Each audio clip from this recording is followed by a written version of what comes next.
Alright, so we are live now. Uh, Hello and welcome everyone.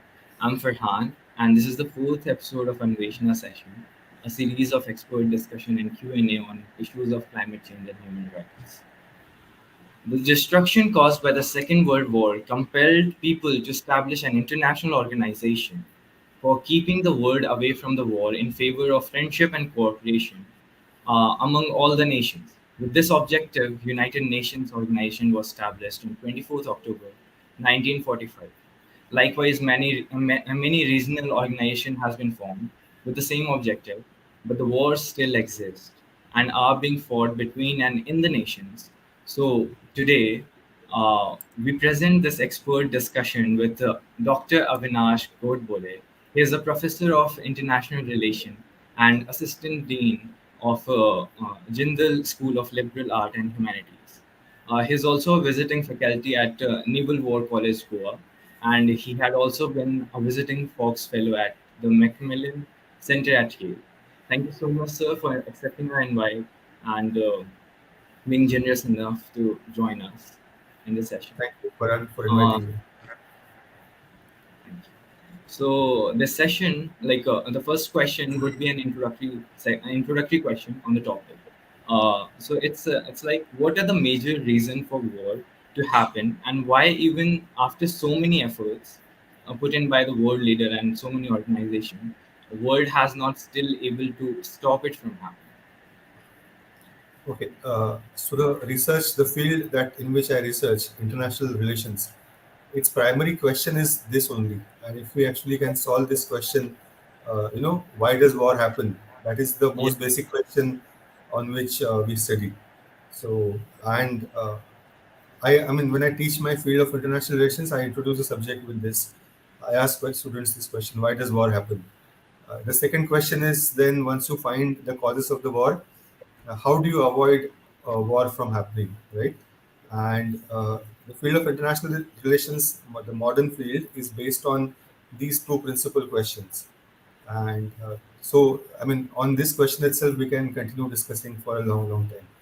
Uh, Let me just give you a little more background. So, the First World War happened, and in the IR, the field of international relations was structured very differently. There was a League of Nations, and it was felt that the Second World War may not happen. The First World War was called the Great War, and no one imagined that it will be renamed as First World War. Within 20 years, Second World War will happen. So that was a shock to the world. Why did the war happen? Uh, So the field of international relations started to become more scientific. It was a shock to subject that we couldn't predict the war, nor we could control the war. So to find that question, the field kind of became scientific. So why does war happen? War happens because of basic reason as territory. People want to control territory uh, for expansion of their nation states. Nationalism, which most of the people tend to appreciate, is kind of a problem for rulers because it can push countries to fight for land and for territories. Uh, there have been wars for ideology.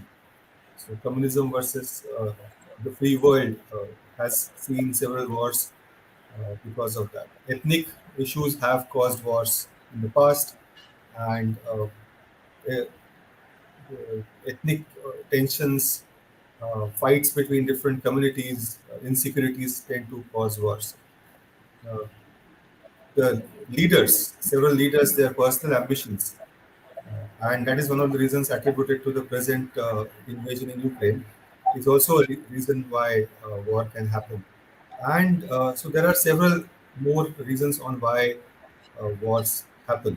Uh, Now, on the second question, how do you stop the war?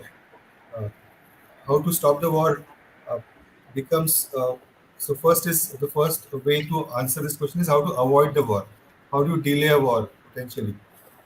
Is by becoming is through power equations, by empowering the weaker state, or by trying to negotiate a peace treaty between the two.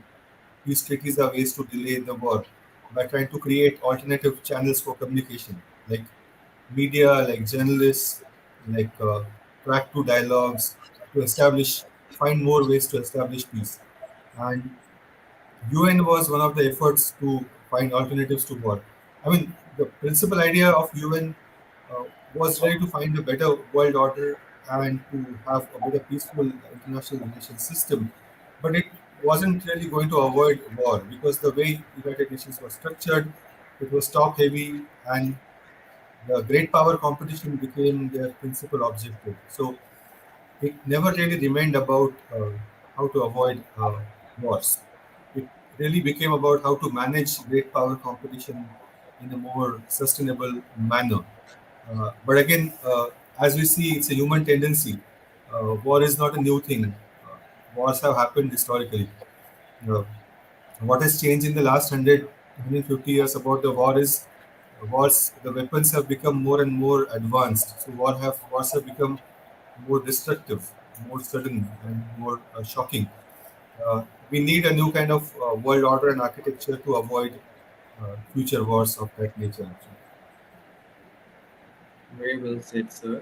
So, as you pointed out, that these treaties can delay war, but it is not capable enough to like bring the full peace. Like they can just give time to the war, and as you also pointed out, that the UN has been managing the superpower struggle and the Cold War. We have seen the how UN was managing and just delaying things, and eventually after some time war outbreaks, and we have seen in many parts around the world war happening, right? So my next question would be, like, as you pointed out, the present crisis is can be said can be taken in the ground of personal ambitions. So I just want you to emphasize on that point. So the Ukraine, the Russia has invaded on Ukraine, and there's like NATO, and there is many more external player playing on that field, and so is it like the war is not happening because of ideology. It's not happening because of religion. It's not happening because of profits, because both the country are suffering from huge losses from this war.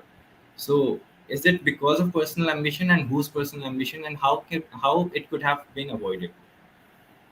Uh, See, like I mentioned, personal ambition may be one of the reasons, but then it has to be converted as a national interest, right?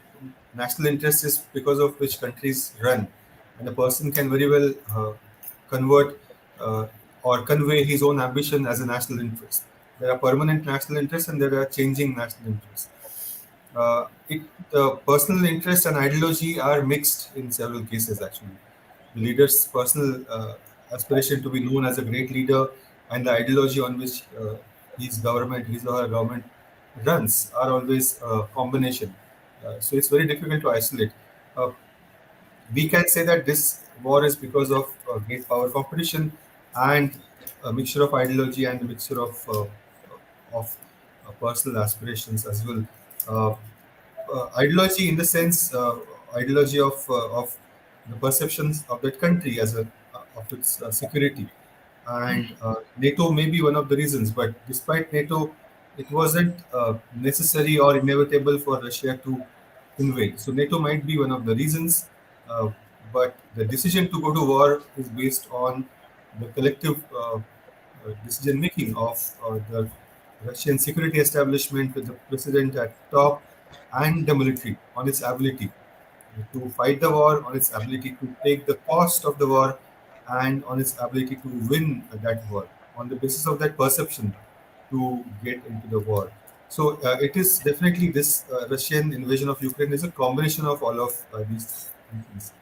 Uh, Now, the next similar question that emerges is uh, did Putin not know that such consequence will happen?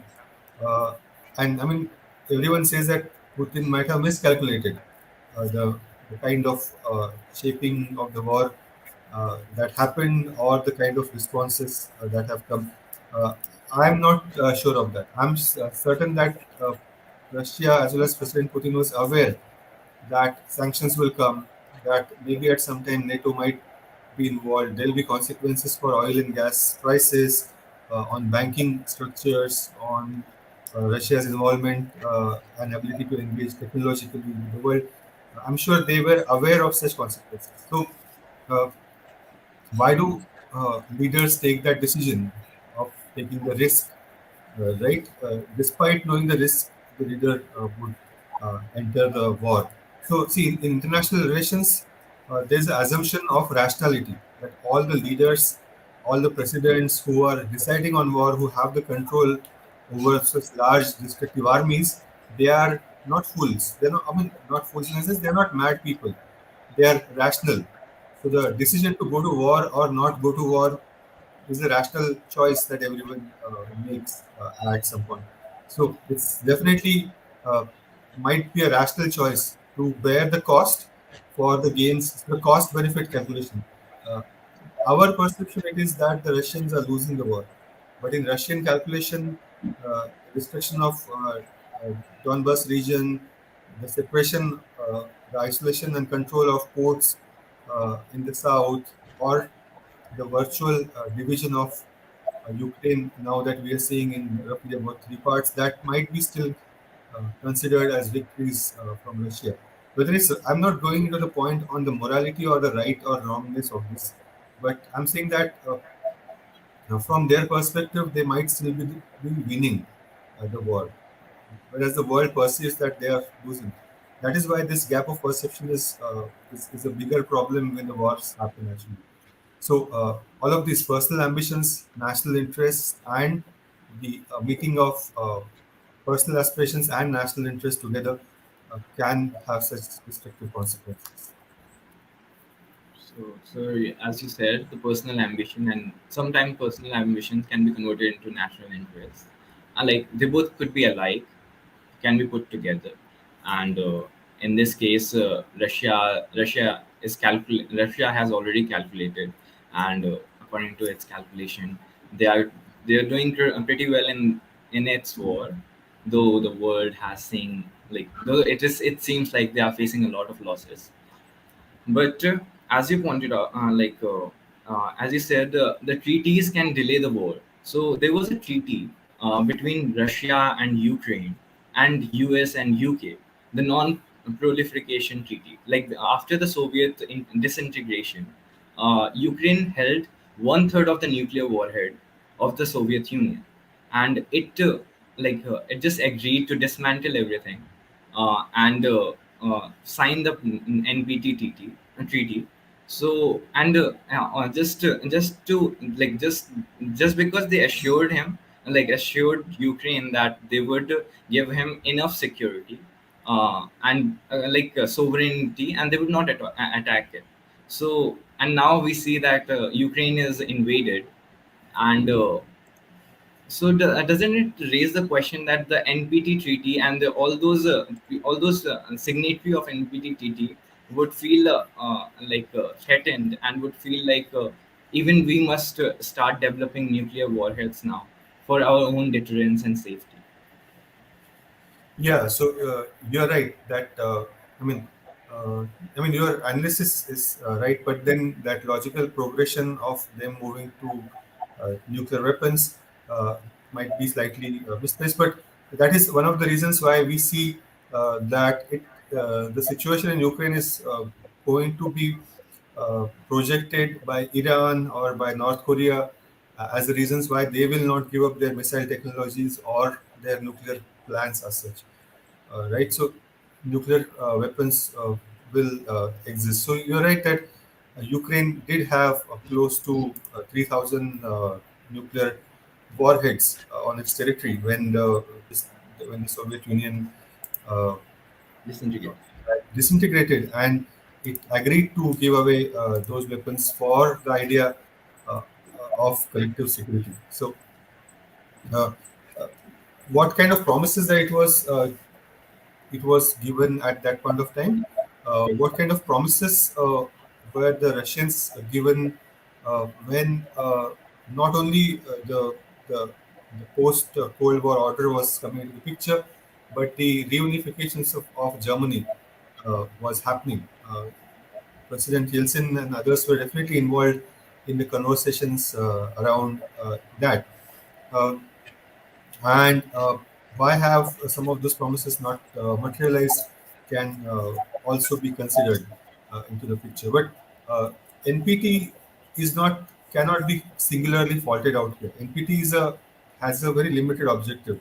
That if your country has a material and capability that can be converted to a weapon or to a warhead, then your country has to control those resources much better.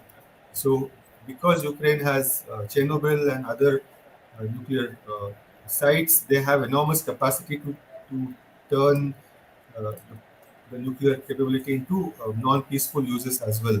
So, NPT is just that commitment that uh, you will not undertake such action unilaterally, or you will not, you will guard your own capabilities in such a manner that it doesn't fall into false hands who will do illegal trade of such weapons or such material, uh, etc., or uh, it will not fall into the hands of non-state actors. So, terrorists or extremist groups. That fear that extremist groups controlling and developing small nuclear warheads still exists. So NPT is basically a commitment about that. But the larger uh, security question and the larger uh, concerns about the status of Ukraine should have been discussed, and it should have been inked in no uncertain terms right then and there, actually. And I also understand that uh, the Ukraine war didn't start in February. The war is actually uh, the US and Europe versus the uh, Russian ideological conflict. The threads of this war are the conflicts, the threads of this conflict are in the 2013-14 political crisis in Ukraine, which was basically West versus Russia. That was the one. The Crimean crisis obviously was uh, the biggest challenge before this.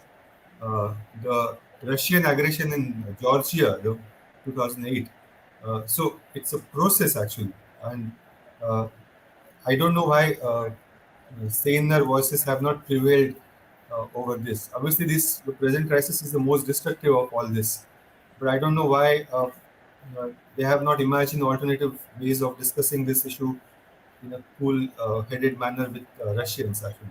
So, I will not single out NPT to give a short answer as part of the problem. NPT is, in fact, a good thing. It has done a lot of good for the world as such. Very well, very well said, sir. Like it really explained everything, and it really gave me an idea what NPT really is, and really clarified a lot of my doubt, and as well as maybe audience. So, as you pointed out, the West and the US versus the Russia. So, as I remember, when you said like the Germany was when unification of Germany was happening, uh, Soviet also demanded that the NATO will not expand eastward, and the famous phrase was given like not an inch toward east. So and but after decades, NATO already had a lot of waves of expanding its territory toward multiple multiple directions, including east. So isn't it like provoking Russia and threatening Russia, or undermining Russia or neglecting Russia, and provoking it to get into war or something like that? Well, uh, a provocation might be still one of the causes, right? It still might be one of the causes, and there are, as we discussed, that the combination of factors are at play. But NATO's expansion and uh, uh, NATO's uh, NATO's southern expansion actually uh, worked kind of. I mean, uh, it didn't work for themselves in the longer run. It didn't work to solve the Syrian question or the Libyan question that expanded that created the massive refugee challenge. So yes, NATO has certain things to uh, answer, but there have been several security dialogues between uh, individual countries in NATO and Russia. There's a EU-Russia dialogue that continues.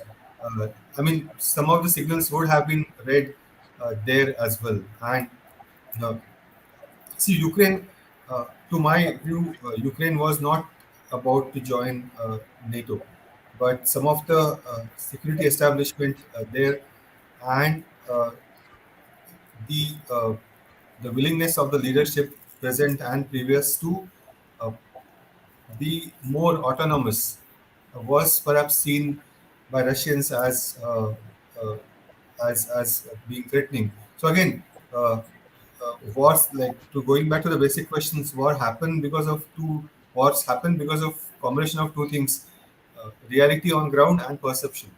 Now, reality on ground can be different, and the perceptions can be different as well. So, per, for the sake of perceptions, consultations, and dialogue between countries and those processes are necessary. I think that is the bigger failure outcome of this war, actually. All right, sir. So moving on to our next question. So as we see this war, the present crisis, and along like many Syrian crisis, Yemen crisis, and there has been the Palestine is not in peace, and even Afghanistan is suffering, and Venezuela is also having a civil war in its own self. So isn't like combining all this, we see that the UN has failed in its objectives. So, yeah, if it is yes, like if a UN has failed in its objective, what is the road ahead, and what India what crucial role can India play in building or developing a more better and peaceful world order? Yeah, you are right in the sense that the cases that all you cited, Libya and Syria issues, became a site of great power conflict.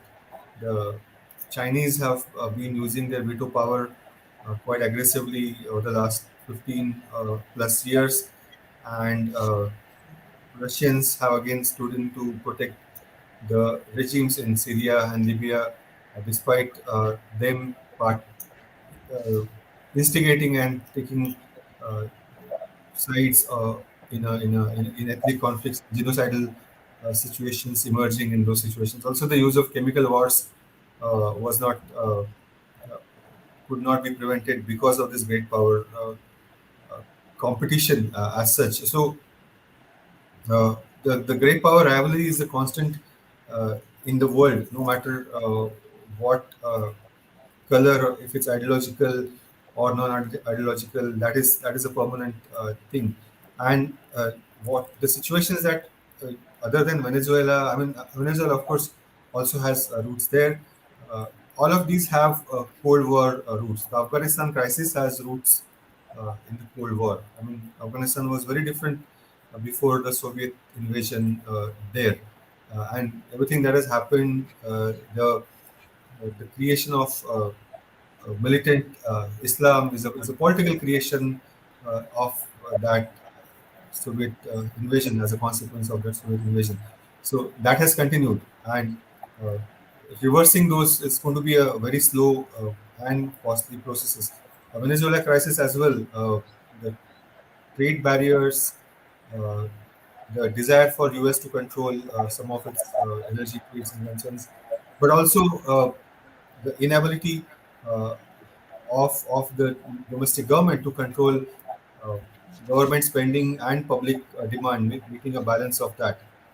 As we have seen, uh, any singular kind of system, whether capitalist, ultra capitalist, or ultra communist, both of them have failed. The failure of Soviet Union was an example of that as well. You need a better balance between public spending and private consumption. So Venezuela is an example of that. So it may be a slightly different example, but no matter how we go forward, uh, this great power competition will remain. So the idea is to envisage a world order and a world order system which is more representative. Why don't we have a membership in United Nations Security Council from Africa or from Latin America, for that matter? Why is it still something that was existing 75 years ago, the hierarchy of power structures. Britain and France are still not. They technically, technologically, they might be the most powerful, one of the most powerful countries, but they are not great powers in the present situation. So we need a more representative United Nations and more equitable United Nations, as well as its Security Council in the future, to avoid a recurrence of such instances. We also have to consider uh, how do we uh, prevent unilateral actions by great powers. As much as the invasion decision in Afghanistan was a decision by the Soviet Union, the withdrawal uh, last year was the unilateral American decision, right? So they none of them consulted the world on what to do next before invading the, that is the Soviet, or before withdrawing, that is the Americans, and they both created like between what happened then and now, they have created a corrupt structure, corrupt governance system. Why did Afghanistan army collapse literally overnight? Why did they run away with uh, some of them run away, join Taliban with their planes? Why couldn't the security establishment create a due diligence process for such things not to happen? And the entire answer to that is corruption, right? So, how do you create non-corrupt, viable structures in conflicting societies, and how do you create more engaging government structures, especially in diverse and multi-ethnic countries like Afghanistan?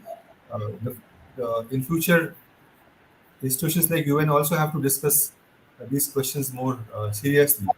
I mean, we always talk of lessons learned when the conflicts happen, but I don't think anyone is actually learning the lessons. At the end of the day, the world is a selfish world. Every country for itself kind of thing operates. So that will remain a problem.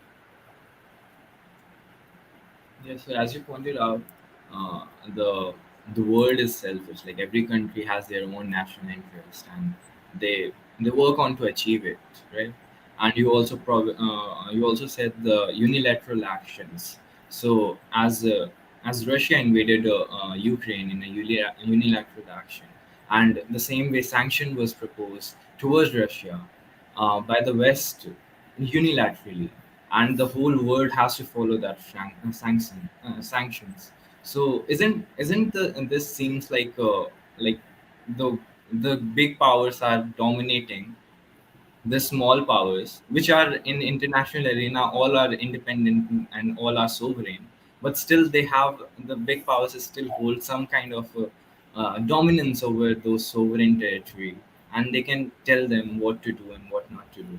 So what like how should India what should be the India's stance over there, and what should be the all the other countries stance, the third world countries stance in this topic, like in this sanction order. Yeah, so there's this line in the international relations text uh, that the great powers do uh, what they want to do, and the middle powers do what they think they can do. But again, it's determined by what the great powers do, and the small powers or non-powers must do uh, what they have been told to do. So the choices, especially in situations like uh, this, when the atmosphere is heated, and the same kind of logic that George Bush used in 2001, that if you are not with us, you're against us. These binaries, right? So this binaries, you either take our side, and if you don't take our side, it means you are supporting the other side. That kind of choices makes it difficult for other countries to determine how to act and how to fulfill uh, our own perceptions and our own actions. And again, unless the world is more equitable, that will sadly remain so. Uh, I can imagine the pressure that would be there on Delhi at this point. I mean, the leadership in Delhi at this point to make those choices as well. And the certain red lines would be in operation even now. So what if Russia uses more destructive power? Or what if Russia uses, uh, say, chemical or biological weapons capacity uh, in Ukraine? Can India continue to make the choices that it has done so far now? I think it will be limited. And the pressure is also coming on India. Like recently, some news article in the UK cited example of Infosys doing business in Russia unabated, and then uh, so Infosys is the flagship of India's IT sector. So that kind of moral pressures are being made on India to not do business with with Russia. But again, as we can see, when the Europeans were putting sanctions, Belgium very smartly said that please keep diamonds out of this business, and the Italians said please keep fashion sector out of this sanctions because these are critical for those countries. So if such small countries can make such choices, why can't India make its choices? When moral pressures and concerns are there, the discussions have to stop, and uh, you can see that India is making uh, such statements fairly smartly, but more pressure will be there. For example, India has never really called this a war. India has called this a evolving situation. I mean, obviously, and uh, India has also seen said that aggression by certain parties, although without naming Russia for obvious reasons. But India has not really said this a war because it is not a war; it is an invasion that is unfolding right now. So yeah, choices are limited for middle powers and small countries. I mean, that again is a part of a problem. We have to live with it. Or we have to acquire enough power that uh, your voice has its own standing actually in the international relations. That's a very good point you said. Like you have to acquire enough power that we stand in a we stand somewhere in international relation. So as we see China growing a new world, like growing into a new world power, uh, what and it has taken, like in UN especially, it has taken a neutral stance. So in the present crisis, so what impact will it have the China in its economy, in its international relation, in its policy making, and what lesson will it learn from this invasion and this sanction wala process, like this sanction, this whole sum of sanction which was imposed on Russia? How will it react, and how will it develop itself? Well, China has not really taken a neutral stand. I published a piece on this a couple of weeks ago. China has taken a clearly pro-Russian stand. There were talks that Russians might be talking to the Chinese for uh, supply of even weapons and certain uh, digital surveillance and drones kind of capabilities. Uh, so China has not taken a neutral stand. I mean, India has never really, India has not even made a posture that uh, the, the, the NATO, etc., is to be blamed. China has consistently said this, that NATO expansion and NATO and interference. China has used this word, although, I mean, for China, it was not a great situation because uh, from the perspective of Ukraine, it's an intervention. So China is anti-intervention, but from the Russia-China friendship perspective, which is significant for China for several reasons, uh, not the least for Central Asian situation. They want to keep the liberal world out of the Central Asian situation and the evolving situation in Afghanistan as well. They need Russia on their side. So China hasn't really been neutral in this situation. Uh, and although they did make small suggestions before the war that that intervention that sovereignty is a concern. So when they used the word sovereignty, it was a kind of pro-Ukrainian stance. But uh, when they started blaming NATO and others, uh, it clearly meant they are taking the pro-Russian stand. China also would have. There's a global perception, and I kind of uh, believe in that China knew of the Russian plan to invade Ukraine because the Beijing Olympics ending only after it ended, the Russians invaded uh, Ukraine. So I'm certain that the Chinese knew when or they had influence on Putin to wait until the end of the Beijing Olympics. So did they do enough to avoid that invasion? That remains one of the questions. The lessons they are watching, several people have commented on this, is about the status of Taiwan. So Ukraine was made certain promises, and it was not fulfilled uh, by uh, Europe, and then uh, Europe has also seen a division because of the Russian gas. Uh, they are going to import eventually the continue to import the Russian gas and use it for their own electricity and uh, transport and all that.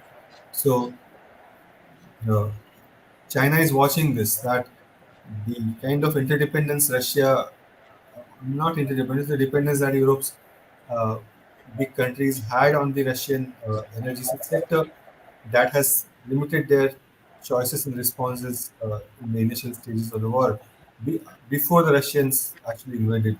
So China is watching that as well. Does dependence and interdependence lead to a limiting of options for smaller or for the other parties which who might have a uh, role to play. The other reasons why China might be happy is that it will feel that the the liberal world's attention will be on Russia now for a long time to come. So China is not the number one villain in the world. So the South, it will definitely want a situation where the attention of NATO is primary for days and months to come, and issues areas like Indo-Pacific, etc., get delayed. Cooperation in Indo-Pacific gets delayed. Although that's not happening right now, but that's what China would like. So a war going on longer helps China, other than the energy prices, of course, and the slowdown in global demand because of fears of war. What China doesn't like right now because of this situation is the stock prices, because the stock markets in China are not in good shape for a long, long time. And if the global stock prices continue to go up and down as they have gone, it's not a good sign for China's business and for China's own domestic economy. So it's a mixed situation, but definitely China has not been neutral in this war, in this invasion situation. Thank you so much, sir, for pointing out that China has already taken a stance and it's pro Russia, and China has a lot of calculation already done, and they have know what is good for them and what's not. So, how will India-China relation would affect from this? Like, as uh, as the West and the US will focus more on the Russia, uh, will China become more hostile, or will it become more hostile toward the border areas? And will India face some repercussions too? So, like I mentioned, it is in India's interest for the war to end faster as well. Again, primarily because we still have some of our students stuck there, secondarily because of the oil prices and the deglobalization process, which are connected. India doesn't like that situation as well, the rising oil prices and the import cost. And the situation in Indo-Pacific has evolved quite well after the COVID situation. We had the leadership summit last year. We have also have developed a very good harmony with ASEAN now. ASEAN was sitting on the fence on what to do with Indo-Pacific. We have had a good working with them. We just have concluded the India-Australia trade agreements. It's one of the most significant agreements that India has done in the recent past. So India also wants the war to end fast. Uh, uh, will China use the war situation in Ukraine to attack India. I mean, it's very difficult to hazard a guess on this situation, but I think right now uh, China doesn't want more attention, like I said. So China wants to influence uh, the evolving process in Afghanistan. That was the purpose of Wang Yi's visit uh, to the South Asian countries. Uh, but China definitely is not ready for establishing peace with India after uh, India drew its line very clearly that uh, China keeps saying that we should look at the whole picture of India-China relations, and India's perception, obviously rightfully, is that we cannot increase trade and people-to-people contacts and economic and social engagement with China when the border situation remains as tense as it is for the last 2 years. So Wang Yi actually came to Delhi, but he spoke to Delhi from uh, Islamabad, from Kabul, and from Kathmandu. So from Pakistan, he's raised the Kashmir issue. It was very strategic. It was a message to India. He went and met, accepted, recognized the Taliban, accepted their hospitality, and uh, would have definitely made economic and political promises. And then in Kathmandu, Wangi said that uh, no one should interfere in Nepal's internal affairs. So it was a message to India that India is interfering. So what China does is not interference, but what India does is interference. So I mean that is how they are trying to frame the situation. Whereas India-Nepal relations are more historical and on the more firmer grounds. So to my mind, what Wang Yi said in Delhi was important, but the bigger messaging of his visit to India came from our neighborhood that China is going to challenge India even more in South Asia. That is a bigger problem for India in the longer run, even compared to the border, because China's power rise will continue in a way, and China in South Asia is a bigger headache for India for the next 20, 30 years. Very true, sir. So the South Asia and the neighboring countries of India, India should must focus more into them and must maintain a harmony and good relations with them, develop and maintain. Yeah, I mean, Moving just on. look at the situation in Sri Lanka right now. It's the biggest crisis that Sri Lanka has seen ever, and we cannot have a situation where there's a collapse of government. So it's or interference by China uh, in the pretext of support there. So that responsibility is on India. There's always a pressure on India to act in South Asia, but because of China, that pressure increases, and because of the evolving situation in Sri Lanka, COVID, oil prices, no tourism economy for last close to 2 years, uh, that and the corruption problem in Sri Lanka as well. So uh, that Sri Lankan situation is a test case for India to see what it will do and what it can do in South Asia in the future. Very true. So, as you pointed out, it makes me curious to just ask you one more question regarding this.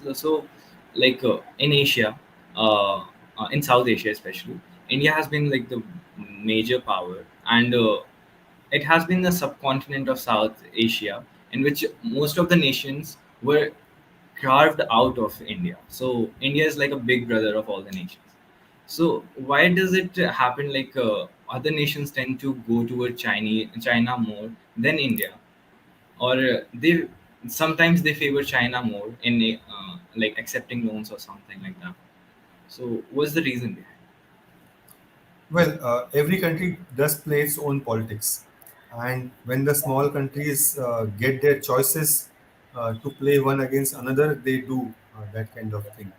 And I mean, obviously, China did get involved in the Sri Lankan elections uh, in 2014-15, and then in the last couple of years, it did cause certain amount of extended corruption, for example. So it is if it's going to buy out the leaders and build expensive projects and do that kind of situation in those countries, then India cannot do much. But the smaller countries are using their cards in that way. They had complaint, and it was a legitimate complaint that India used to promise a lot of things but didn't do a lot before China came. But every time they started saying China in a sentence, India's pace of doing things became faster. So if it works for them, good enough. But China is never going to replace India's cultural and historical linkages in South Asia. That's not going to happen, except for where it has a clearly hostile purpose, uh, like the China-Pakistan economic corridor, for example. It has influenced and shaped Pakistan's politics. It is going to shape politics in Afghanistan in the years to come. Other than these hostile concerns, the smaller countries also have their autonomy and their sovereignty. India cannot tell them what they can do, what sort of business they can do or cannot do. But again, the way Hambantota port shaped that became an eye opener for everyone, and then uh, others started taking precautionary measures because of this. There is also a proposal of India, Nepal, China trade, but unless Nepal starts its own production facilities and uh, economic activities domestically, it cannot simply be a road corridor between India and China. So the questions are bigger for these countries. Uh, they play their own independent politics, and India has to cope with it. I mean, these are the choices. The great power competition is right next to your, right outside your door, and that is a pressing concern for India. Yeah, right now. So that's a very good point. Like the small countries, especially the Bangladesh and Sri Lanka and Nepal, has used China as a negotiation point for India to act faster, or if it is not acting, then get help from the China, like get something from China. So it has been like like if this not then that, right? It's like choosing politics, right? So, and they have their own sovereignty and their own autonomy to choose. Not moving on. Just wrap up questions, wrap up questions. Uh, we have seen some protests in Russia. Like when the invasion happened, there were protests in Russia against the invasions. So the question is, if a significant part of country's population is against war, how does a country still justify it? Oh well, I mean, there protests happen in US in case of the Vietnam War as well, but and that was one of and US had taken several casualties in that, and it was a moment of its own in the late '60s in US. It shaped the American social uh, and cultural life. It also became popular in movies like Forrest Gump, for example. I don't know if you've seen it.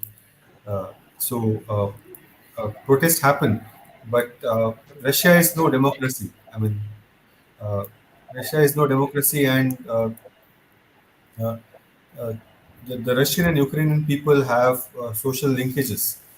They have families who have I mean, only 30, 35 years ago, they were part of the same architecture, and they were traveling, and they have even relatives, several of them. So, and the right-minded people have protested against the war. Unfortunately, many of them have gone to jail also. But again, uh, I mean, war, you can decide how it starts, but when it starts, it takes a mind of its own. So, it's a protest. I don't think ever a protest had an effect on uh, stopping the war. I mean, when leadership decides that calculation on the cost versus benefit and the inevitability, the necessity of engaging into that kind of war at that point of time, then I mean the wars happen as we saw. So I don't think this protest will have any influence in the Russian situation. So this project, like the protest can, like this protest, especially in Russia, as it is an kind of not a democracy, uh, kind of not a dictator itself, similar to dictatorship or oligarch. So they will have not enough influence by the protests. And moving on, my last question, wrapping up. The refugee crisis, which came from the Russia, like nearly 4 million people have seek refuge around the nation, and similarly from Syria, from Afghanistan, from Libya, from Venezuela, and many nations, Yemen and Palestine, everywhere. Refugees crisis has been major concern, and there's still like many refugees are still not been located properly from from the previous wars, and now a new influx has been coming from Ukraine. So how can we deal with such big influxes? Which country, like how can a single country can handle it, or a neighboring countries can handle such big influx? How to deal with it? Well, the Ukrainian refugees have had it better compared to refugees from the Middle East, the West Asia in general, and I mean, it's good for them either way. After having faced the situation, uh, they, uh, I mean, when the Syrian refugees were traveling, you saw there was a human crisis. People were dying on boats, and we don't even know how many died on ships that capsized and all of that. That number will not even be known to the world. But the refugees in Ukraine have had a better kind of outcomes because of that. The refugee crisis is a permanent, again, unsolved problem of the wars and great power uh, crisis, and especially when uh, it involves ethnic issues, the refugee crisis becomes bigger. The Rohingya has faced issues in India, but they also faced issues in Bangladesh. They faced challenges in Southeast Asia as well. There was a corruption involving certain coast guards in Southeast Asia, and then they faced those crises. So uh, it's again a unsolved uh, question on what to do and how to handle the refugee crisis uh, better in a future situation. Uh, uh, I mean, the countries that need more hands in their factories or construction sectors, they are seen as welcoming refugees. Whereas if the discourse becomes that the outsiders are coming and taking your job, uh, only the migrants are taking it, then the refugees will take it. Where those certain concerns are there, there it becomes worse. And the worst is where it's seen as an ethnic issue, that refugees will come and make us minority. There it's like outright rejection of refugees. So again, how to handle a refugee crisis better, you need a better documentation and policy making and thinking, because this is not going to be the last war in the US. Yeah. Very true. So as you pointed out, the ethnic issue, we have seen it in India during NRC and Assam, and then the NRC and the whole pan India NRC, which was just told. So that's an issue. And moving on, just to last question, the ripple effects of the war. So, how can the world be more prepared of the ripple effect of the war, like this war? Because Ukraine and Russia both were kind of, they were very good in agriculture exports. They have very good capacity in energy exports, and both of their prices are going skyrocketing, and all around the world, especially um, the the lower economy, like the the poor countries are experiencing the worst effect possible. So how can that thing can be?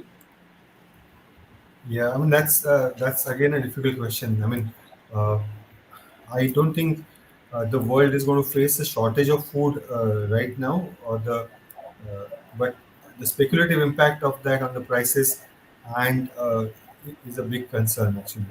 And I mean, it's hopeful that the war ends before the next harvesting season actually. I mean, before the next farming season, and then that can restore some sort of normalcy for exports. Uh, it's going to also have impact on. It's going to definitely have an impact on the stockpiles that uh, FAO or others maintain. So that is a concern. But I don't think shortage is a concern right now. The prices and the speculation of around That is a concern. Uh, yeah, but that is one of the concerns. But since I'm not an economist, let me not get into more, speculative and wrong answers. All right, thank you so much, sir. So let's open the discussion ground for the audience to ask the questions. Thank you so much for being so patient and answering my questions. So we have Devnagar, Adarsh. So Adarsh, if you like, you can go on first. Um, yeah. So, am I audible? Yeah. Okay. So, sir, so in any war, like for example, propaganda is very plays a very important role, right? For example, you saw in World War II, Hitler used it a lot. Like he leveraged the World War One defeat to justify the hate against Jews, and so and similarly, you see in North Korea, the leaders call themselves gods, right? Is it possible to have some international safeguards against proliferation, like of propaganda in general, like? That's the last thing that you can actually control right now. I mean, it's easier to control. It would be easier to control nuclear weapons, but it's more difficult to control social media on WhatsApp and Facebook and Twitter. I don't know if you've seen the Telegram channels that are operating both from Ukraine and Russia. They are projecting several different things.